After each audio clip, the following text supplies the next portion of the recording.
오늘 시편 53편은요, 표제어를 보시면 다윗의 마스길이라고 써 있습니다. 인도자를 따라 마알랏에 맞춘 노래. 마스길이라는 것은요, 교훈적인 이야기를 이야기합니다. 그래서 오늘 시편은 교훈시라고도 불리기도 하고 지혜시라고도 불리기도 합니다. 또 어리석은 자의 노래 혹은 무신론자의 시편이라고 불리기도 합니다. 어리석은 자라고 하면 우리는 보통 어떤 생각을 하냐면 지능지수가 모자란다거나 학력이 조금 낮다거나 아니면 세상의 이치를 잘 깨닫지 못하는 사람들을 어리석은 자라고 이야기하죠. 그런데 오늘 성경을 보시면 어리석은 자가 그런 사람을 어리석은 자라고 이야기하지 않는 것을 우리는 볼 수 있습니다. 오늘 방금 읽었던 오늘 본문 1절 말씀을 다시 한번 읽어볼까요? 오늘 본문 1절 말씀 함께 읽겠습니다. 시작. 어리석은 자는 그의 마음에 이르기를 하나님이 없다 하도다. 그들은 부패하며 가증한 악을 행하며 선을 행하는 자가 없도다. 성경은요, 하나님이 없다고 하는 자를 어리석은 자라고 합니다. 그런데 여러분 잘 생각해 보세요. 이스라엘에서 하나님이 없다라고 말하는 사람들이 있었을까요? 아마도 없었을 것입니다. 겉으로 하나님이 없다라고 이야기하는 건요, 그거는 나 죽고 싶소라고 이야기하는 거랑 마찬가지였습니다. 왜요? 이스라엘이라는 국가는 엄연히 하나님을 섬기는 유신론적 국가였어요. 근데 그런 상황에서 특히 이 시를 쓴 다윗의 시대에서 하나님이 없다라고 이야기한다? 이거는 자신의 삶을 포기한 거나 다름이 없습니다. 본문을 자세히 보시면요, 이 어리석은 자가 대놓고 하나님이 없다라고 말하지 않습니다. 마음에 이르기를이라고 되어 있는데요, 번역에도요 보시면 영어 성경에도 It says in his heart라고 번역을 합니다. 그러니까 마음으로만 내가 하나님이 없다라고 이야기를 하는 거예요. 겉으로는 하나님을 인정하는 척합니다. 근데 속으로는 하나님이 어딨어? 그냥 사는 거지. 이러면서 그냥 살아간다는 것이죠. 말과 행동이 다르다는 겁니다. 1절 하반절을 보시면요, 그의 행동이 기록되어 있어요. 그 어리석은 자의 행동이. 그들은 부패하며 가증한 악을 행하며 선을 행하는 자가 없다고 합니다. 마음에 하나님이 없기 때문에 부패하여서 가증한 악을 행한다는 것입니다. 선을 행하지 않는다는 거예요. 이런 경우에 우리는 전문용어로 실천적 무신론자라고 부릅니다. 학문적으로 겉으로는 하나님이 있다라고 이야기는 해요. 하지만 행동은 하나님이 없는 것처럼 행동을 하는 거죠. 이 어리석은이라는 단어에 우리는 좀 주목할 필요가 있는데요, 히브리 단어로 어리석은을 나발이라고 부릅니다. 나발, 뭔가 좀 익숙한 이름이지 않습니까? 성경에서 이 나발이라는 이름을 가진 사람이 딱 한 사람 나옵니다. 그리고 공교롭게도 이 사람은 다윗과 관련이 되어 있고, 공교롭게도 이 사람은 어리석은 자의 어떤 표준적인 모습처럼 보입니다. 그 사람이 사무엘상 25장에 등장하는데요, 이 나발이라는 사람은 아비가일의 남편으로서 갈렙 족속이었고 마온 사람으로 갈멜이라는 지역에서 양 3,000마리와 염소 1,000마리를 목축했던 아주 부유한 사람이었습니다.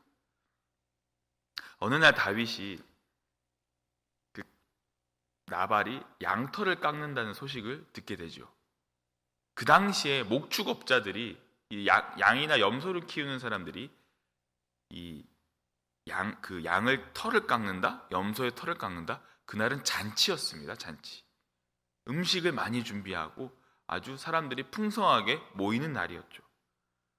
그래서 이 소식을 듣고 자기 부하들 중에 심부름할 사람들 10명을 보냅니다. 성경에서는 소년이라고 써 있어요. 소년 10명을 보내서 음식을 구하러 가는데요, 거절당합니다. 근데 25장, 이 사무엘상 25장을 잘 읽어보시면요, 다윗이 이 갈멜 지역에 있으면서 이 지역에서 키우는 가축들을 자기가 지켜주기도 하고 이 목축업자들의 재산을 보호해 주기도 했습니다. 그런데 그럼에도 불구하고 나발은 그 은혜를 악으로 갚은 것이지요. 그 말이 참 가관입니다. 나발이 그때 뭐라고 했냐면 다윗은 누구며 이새의 아들은 누구냐? 누구냐? 요즘에 각기 주인에게서 억지로 떠나는 종이 없도다. 여러분, 나발이 진짜 다윗을 몰랐을까요? 아니죠. 다윗을 모욕한 겁니다. 화가 난 다윗이요, 그 이야기를 듣고 그 진영에서 그들을 전멸시키려고 자신의 부하 400명을 끌고 갑니다. 근데 이 사실을 전해들은 나발의 아내 아비가일이 속히 음식을 장만하고 그들을 맞이하고 지혜롭게 이 일을 마무리하지요. 당시에 아비가일이 다윗을 만났을 때 사무엘상 25장 25절에서 이렇게 이야기합니다. 원하옵나니 내 주는 이 불량한 사람 나발을 개의치 마옵소서. 그의 이름이 그에게 적당하니 그의 이름이 나발이라. 이해가 되세요, 여러분? 자신의 와이프인 아비가일마저 이름처럼 살아간다고 지금 이야기를 하고 있습니다. 놀랍지 않으세요? 그래서 이 아비가일의 간구로요, 여러분, 다윗이 칼을 거두고 그냥 갑니다. 그 음식들을 두고 그렇게 사건이 끝난 것 같아요. 근데 공교롭게도 하나님이 나발을 치십니다. 그 사건이 있은 후로 정확히 열흘 후에 나발은 죽었다고 성경은 기록하고 있어요. 우리는요, 그의 삶에서 어리석은 자의 결말을 보게 됩니다. 그 어리석은 자의 결말이 무엇입니까? 바로 하나님의 심판이라는 것이죠. 우리가 하나님의 백성이고 우리가 하나님의 자녀이고 하나님의 존재를 인정하고 고백한다면 반드시 그 삶 속에서 선한 행위가 나타나야 한다는 것을 오늘 우리는 깨닫게 됩니다. 율법에서도요, 여러분, 고아와 과부와 나그네를 환대하라고 밝히고 있어요. 그런데 나발은 그렇게 하지 않았습니다. 그는 하나님의 기름 부음 받은 자였던 다윗을 모욕했고 자신의 재산을 보호해준 자들에 대해서 배은망덕했으며 신명기 10장에 기록되어 있는 율법인 나그네 대접에 대한 율법을 지키지 않았습니다. 나발 역시 하나님이 있다는 건 알고 있었고 율법에 대해서도 분명히 알고 있었을 거예요. 그런데 자신은 그렇게 살지 않았습니다. 하나님이 없는 것처럼 행동을 한 것이죠. 여러분, 삶의 행위는요, 내가 지금 하고 있는 행동은 그 마음에서 우러나게 됩니다. 하나님이 없는 마음의 삶의 행위는요, 이런 나발의 결과처럼 나올 수밖에 없는 것이죠. 우리의 삶 또한 여러분, 이 나발과 별반 차이가 없을 때가 있습니다. 하나님이 이 세상의 주인이시고 살아계신 창조주이시고 구원자이심을 머리로는 알고 귀로는 듣고 그렇게 살아왔지만 실제 삶 속에서 우리는 우리의 경험과 뜻대로 살아가려고 할 때가 있습니다. 그래서 말씀 앞에서 우리는 갈등을 하게 돼요.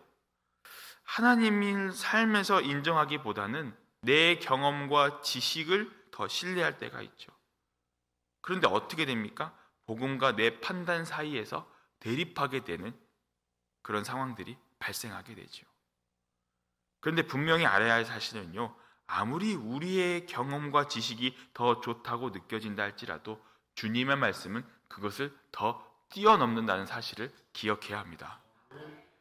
2절 3절을 보시면요, 시인은 이렇게 기록하고 있어요. 하나님이 하늘에서 인생을 굽어 살피사 지각이 있는 자와 하나님을 찾는 자가 있는가 보려 하신즉 각기 물러가 함께 더러운 자가 되고 선을 행하는 자가 없으니 한 사람도 없도다.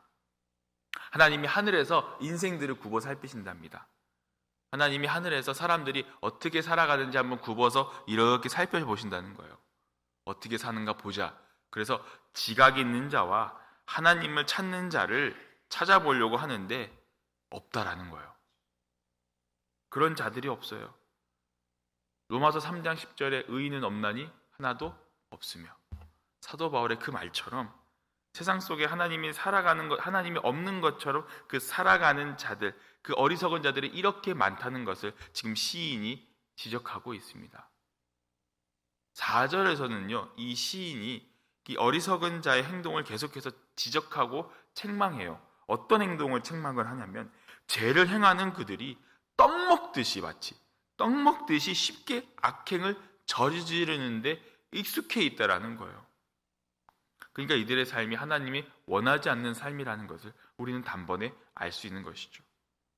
일상의 삶 가운데서 이 죄를 짓는 것, 이 악행을 저지르는데 이미 익숙해져서 조금도 죄의식을 느끼지 못하는 악인들의 모습을 보게 됩니다. 죄를 짓는다는 것은요, 한두 번 처음이 힘들지 여러 차례 반복이 되면 그게 아주 자연스러워진다는 것을 이 4절에서 볼 수 있어요. 처음에는 이게 아닌데 하면서도 계속 하다 보니까 그게 아주 점점 익숙해져 가는 거죠. 머리로는 하나님이 계시다는 것을 알기에 이게 아니다, 이건 아니다라고 싶더라도 이게 반복이 되어 가니까 점점 하나님이 없는 마음으로 살게 된다는 겁니다. 그렇기 때문에 시인은요, 처음 한두 번 이렇게 죄를 짓는 거에 대해서도 분명히 경계를 하고 있습니다. 시인은요, 5절을 통해서 이들에 대한, 이 어리석은 자들에 대한 심판을 경고하지요. 그들이 두려움이 없는 곳에서 크게 두려워하였으니 너를 대량하여 진친 그들의 뼈를 하나님이 흩으심이라. 여러분, 나발이 어떻게 죽었습니까? 하나님이 치셔서 죽었죠. 하나님께 심판을 받은 것입니다. 여러분, 나발이 자신이 10일 후에 죽을 것이라고는 생각지도 못했을 것입니다. 두려움이 없는 곳, 사람의 눈으로는요, 전혀 위급하게 비춰지지 않는 그런 평범한 일상 속에서 내가 하나님이 없는 삶을 살아가는지만 하나님의 그 초자연적인 심판의 개입 앞에서 내가 두려움에 떨 수밖에 없다는 것을 지금 시인이 이야기하고 있는 거예요. 하나님이 없는 것처럼 내가 마음대로 살다가 하나님의 그 초자연적인 계시나 심판 앞에서 후회한들 소용이 없다는 것을 이야기합니다. 하나님이 어떻게 심판해요? 하나님이 너를 대항하여 그들의 뼈를 하나님이 흩으신다라고 이야기하고 있어요. 뼈를 흩으신다는 것은요, 매장조차 못하게 아예 흔적조차, 그의 삶이 있었는지 없었는지 그 흔적조차 없어진다는 것을 의미하고 있는 것이에요. 그러면서 이와는 반대로 의인의 삶이 6절에서 보시면 나타납니다. 6절에서 하나님이 어떻게 하실 것인지, 심판의 때에 다가왔을 때에도 하나님은 그 의인을 구원하시고 돌이키신다는 것입니다. 결국 최후의 승리자는 하나님을 찾는 의인이라는 것을 우리는 오늘 본문을 통해 알 수 있습니다. 2009년쯤에요, 영국의 한 버스 광고판에 등장한 문구가 있었다고 합니다. 그게 무엇이냐면 There's probably no God. Now stop worrying and enjoy your life. 아마도 하나님은 없는 것 같다. 그러니까 두려움을 멈추고 인생을 즐겨라 라는 광고였다고 해요. 이 광고를 주도한 사람이 영국의 인본주의자 협회라는 곳이었는데 이 사람들이 영국 전국에 운행하는 버스들 중에 800대에다가 이 광고를 실었다고 합니다. 근데 이 광고를 주도한 사람이 리차드 도킨슨이라는 사람이에요. 굉장히 유명한 무신론자입니다. 이 사람이 쓴 책이 있어요. 만들어진 신. 만들어진 신으로 유명한데 이 사람이 자신이 가지고 있는 돈 10만 달러 정도를 모금을 해요. 그렇게 해서 광고를 냅니다. 처음에 도킨슨은요, 이 광고에다가 직설적으로 신은 없다라고 쓰고 싶었다고 합니다. 근데 버스 광고회사의 규정상 그렇게 직설적인 단어는 못 씁니다 해서 probably라는 단어를 써서 아마도 신은 없는 것 같다라고 표현했다고 해요. 근데 여러분 잘 생각해 보십시오. 처음부터 만약에 이 세상에 신이 없다, 하나님이 없다라고 가정을 한다면 굳이 이렇게 광고할 필요가 있을까요? 없죠. 하나님이 없는데 뭐하러 굳이 광고를 합니까? 없죠. 그러니까 무슨 말을 하고 싶냐면 이들은요, 지금 그 당시에 자신들의 생각을 합리화하면서 자신들이 원하는 말을 끄집어내서 이 세상에 알리고 싶었다는 겁니다. 결국 그 마음 가운데 조금 더 들여다보면 이들 역시 하나님의 존재는 알고는 있지만 믿고 싶지 않았던 거예요. 하나님의 복음이 있다는 것을 알고 있고 그것도 그것에 대해서 들어는 봤지만 그 복음을 받아들이고 싶지는 않았다라는 겁니다.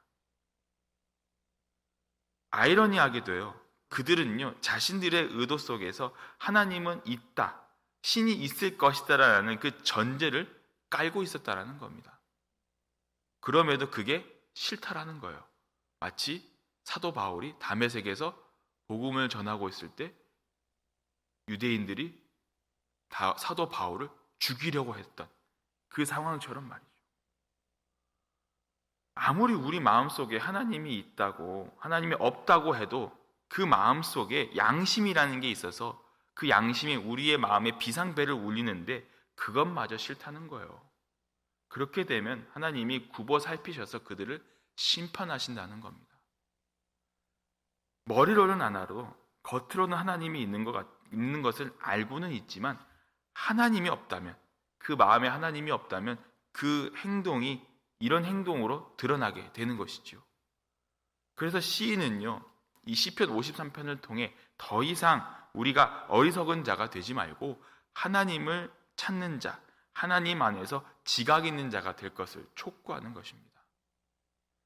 우리 자신을 함께 좀 돌아봤으면 좋겠습니다. 혹시 나 역시 하나님을 안다라고 했지만 그 마음에 하나님이 없다고 하지는 않고 있는지, 내 마음에서 우러나오는 행동들이 과연 내 안에 있는 하나님을 보여드리고 보여내고 있는 것인지 한번 들여다봤으면 좋겠습니다. 2절의 말씀처럼 하나님은 언제나 우리의 삶을 굽어 살피십니다. 그 말인즉슨 우리를 만나주시기 원하신다라는 것을 또한 의미하기도 해요. 이게 제일 중요합니다. 하나님은 언제나 우리를 만나주시기를 원하신다. 하나님은 오늘도 당신을 찾는 자를 찾으시고 만나주신다는 겁니다. 그것은 하나님이 우리를 구원하시려고, 우리에게 은혜를 베푸시려고, 세상이 줄 수 없는 그 기쁨을 주시기 위해서임을 기억하셨으면 좋겠습니다. 우리 모두가 그런 자들이 되었으면 좋겠어요. 나발처럼 자기 욕심대로 살지 않고 겉으로만 하나님을 아는 척하지 않고 다윗처럼 하나님을 전심으로 따르는 자들이 되었으면 좋겠습니다. 그랬을 때 하나님이 우리를 만나주실 것을 믿습니다.